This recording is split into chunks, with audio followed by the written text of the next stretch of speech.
Good morning, guys. It's Tina, and welcome to the Qweendom. Now, this video that I am getting ready to do is long awaited. Probably about 3 months in the making. So I'm actually just getting time to sit down and record. So that's what it is. So this is going to be my postpartum update after having Bryn, who will be 4 months on... Today is September the 21st, I think. She'll be 4 months on tomorrow. So I just wanted to sit down with you guys and let you know about how my postpartum appointment went after me having Bryn, of course, 6 weeks later. So I had an early morning appointment, which if you watched any of my pregnancy vlogs, I did my appointments early in the morning, like 8:30 or 9 o'clock. So it was pretty early. First one seeing the doctor, sat down, and I guess more than anything, my concern was what caused me, what were the reasons behind me having her as early as I had her, which, if you don't know, she was 10 weeks premature. She was exactly 30 weeks. I was exactly 30 weeks pregnant when I had her. All of my other kids, I have a 15-year-old, 14-year-old. Bailey is 19 months. Everybody else was overdue. At least a week. I know my son, all those many years ago, he was about a week overdue. Kaya, my 14-year-old, was maybe about 3 days, and Bailey was about, I think like 3 or 4 days. So, my expectation was that Bryn would come early, and nothing, according to blood work, weight, anything that occurred during my pregnancy would have led me to believe that I was going to have her as early as I did. So they checked my weight, and of course I'm a breastfeeding mama still to this day, so I lost weight pretty quickly. When she came in, she went over my postpartum blood work and the blood work that I had when I was in the hospital last having Bryn. And she was like, everything looks good. She asked how I was doing, how Bryn was doing. And, I'm in a place where I'm trying to be as honest with myself as possible and speak that when it's asked of me, and even sometimes when it's not asked of me. I was just like, I'm struggling emotionally with me having her so early and not understanding why. So I was like, can you check out the pathology report? She checked it out, and it did say that I had an infection in my uterus, but of course, you know how that goes. They never really know. They can never really tell you the reason that you had a baby prematurely. So, that really has left me reeling for answers, to be completely honest. Even though I know I'll never receive the answer. I'll probably never understand why I actually had her early, which I'm not sure if I'm okay with that, but it is what it is. But of course, she asked me what we're going to do about preventing pregnancy the next time. Because when I had Bailey, I saw her. She was one of the OBs that I saw at the practice. I think I might have saw her once or twice. And she asked me after I had Bailey, like, what are you going to do about contraception? And I was like, well, I don't want the breastfeeding pill. I know that decreases my milk supply, so that's not something I'm interested in. So, of course, she asked me the same question again, and I did tell her that our plan is for Curtis to get a vasectomy within the next couple of months, actually. And, of course, until then, protection is ensue. But I guess I want to just give you guys and myself my honest feelings about just not even receiving any answers to why I had her early. My thought, to be completely honest, is that you guys know that Curtis and I took our baby moon literally a couple of days prior to me having her. And it was so weird because when we were in the plane, when we were on our way back to Maryland, it was like I was having Braxton Hicks. I'll call it Braxton Hicks. I was having Braxton Hicks more often. It was just different. It was just different than it had felt. And then we got off of the plane. It was like, to be honest, it was like a bit of a gush. It's Bailey screaming. Let me go give her some banana. It was like a gush. And I said that to him. I was like, I'm gonna go to the bathroom and TMI check my panties just to see what's going on, because something's happening, you know. And I still brushed it off as me peeing on myself, because it happens a lot in pregnancy. We know now that it probably wasn't me peeing on myself. It probably was my water broke. My water had broken. And I actually did a little research after I had Bren as to mamas that speculate. She's having kicks and a banana. Say hi. Hi. Moms that speculate about taking a flight somewhere and going into labor not long after, and I don't think it's been anything that's been like researched, or any doctors have made any definitive conclusion about. But from what I understand, I think something that had to do with me having her prematurely was the fact that you know, the pressure. Oh my gosh, I just put that on my head. That's crazy.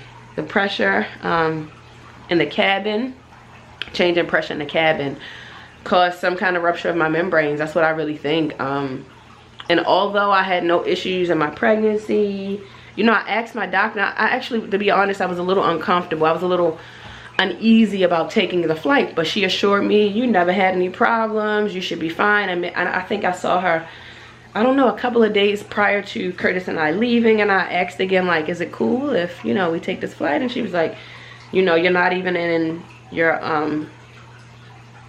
third trimester at this point, so I mean, everything points to it being okay, so I don't see why you wouldn't be able to. So yeah, I mean, I don't know, it's just so crazy, you know. I'm accepting it more now because my baby girl is home and she's safe and she's growing and she's getting chunky. But you know, in the back of my mind, the question is still there as to why it happened this time around. You know, all the other pregnancies were fine. I was overdue. So, you know, my assumption was I'm gonna keep pushing, keep moving. Like, to be completely honest with you guys, having her early, it took a lot out of me and my family, for real. Like, I was in a bad, I was in a bad place mentally. I struggled with me being pregnant with her.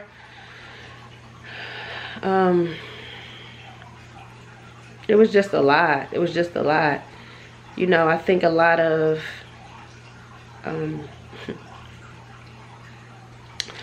I think that sometimes God gives us unexpected blessings to remind us. I hate crying on camera. He reminds us that he's in control, and although things that have happened in all of our lives we don't necessarily see for ourselves, he knows the reason that he did those things. You know, I always tell my mom, it's like, it's so crazy that I struggle with accepting being pregnant with her, and throughout the course of my pregnancy, it was a mental struggle for me. It really was. It was a mental struggle for me. And he put me in a position to, God put me in a position to be like, okay, you struggle with finding out about her. You know, she was a baby hiding. So I'm going to remind you that, as well as your other children, she's going to be one of your greatest blessings that you watch grow, you know, not just in utero, because it's different. When we're pregnant, we see the sonogram, it's a disconnect, you know. It's like, okay, it looks weird, but to see her be 3.5 pounds, took her to the doctor the other day. I think it was like, what's it, Tuesday? I have school Tuesday. I took her to the doctor on Monday, I think. To now being 10 pounds 6 ounces is different.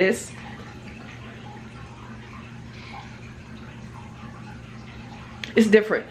What this situation has taught me is to appreciate life, to not live in fear, and to not argue over frivolous things like, oh my gosh, I'm telling you guys, like, I'm so much on, if we're having a conversation, let it be a meaningful conversation. Don't come at me with no nonsense that don't make no difference. Like, I don't want to argue about frivolous things. Like, argue about something that's substantial, that is really, you know, making some kind of impact, or is really shaking tables. Like, all of that other stuff, it means nothing. It's pointless. It's pointless.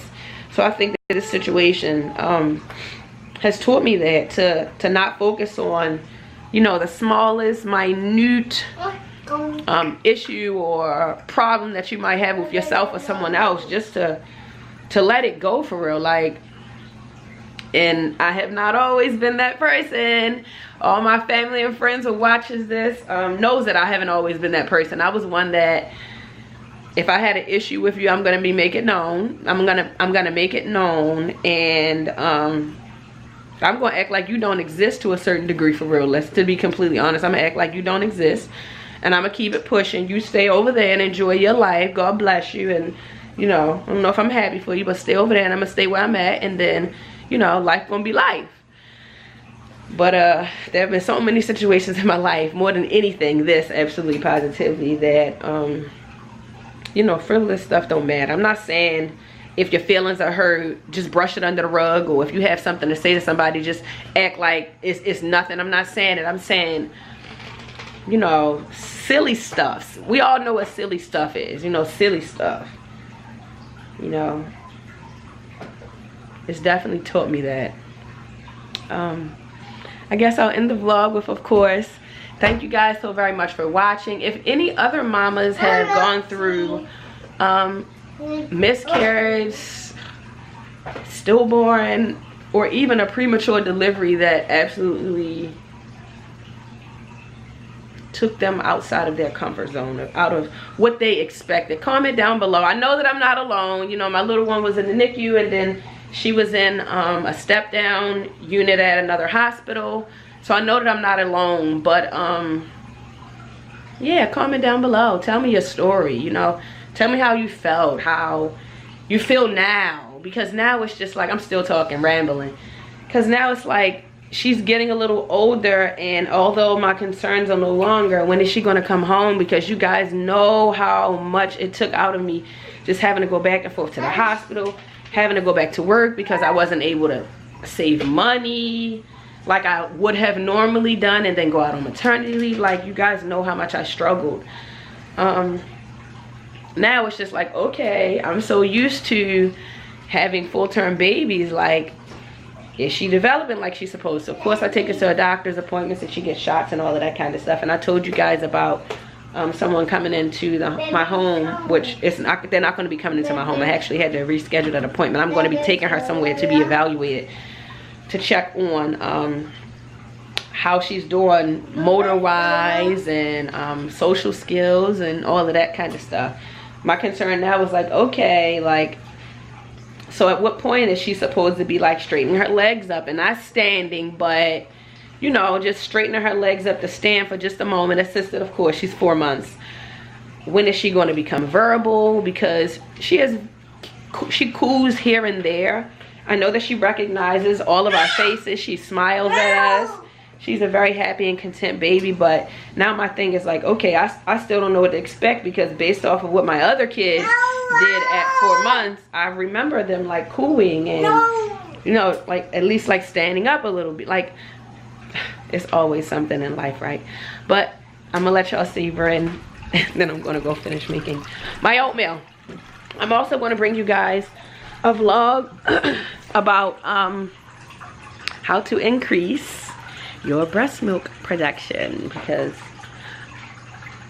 I'm milking. Yes, she is. My hidden blessing. Little Bryn Trinity.